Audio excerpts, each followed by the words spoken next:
Bwana asifiwe. Nataka nizungumze kitu kimoja kwamba sisi binadamu ni hekalu la Mwenyezi Mungu. Hivyo basi tusijichafue kwa kutenda mabaya. Yatupasa tuweze kutenda yaliyo mema daima.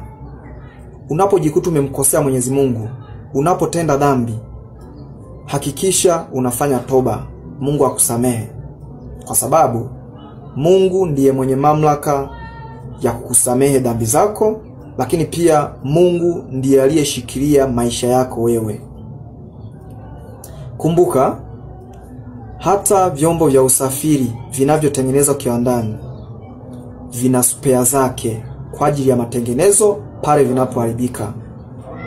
Hivyo basi, hata wewe hapo, Mungu wa mbinguni ndiye ambaye ana spare za mwili wako, kwa sababu yeye ndiye aliyekuumba. Kwa hiyo yeye ndiye ambaye ana spare za kuweza kukutengeneza wewe pale unapoharibika. Kwa hiyo kama unajua kwamba umeharibika, umepotea, umemsahau Mungu wako, fanya namna umrudie ili aweze kukutengeneza. Amina. Basi Mungu akubariki sana.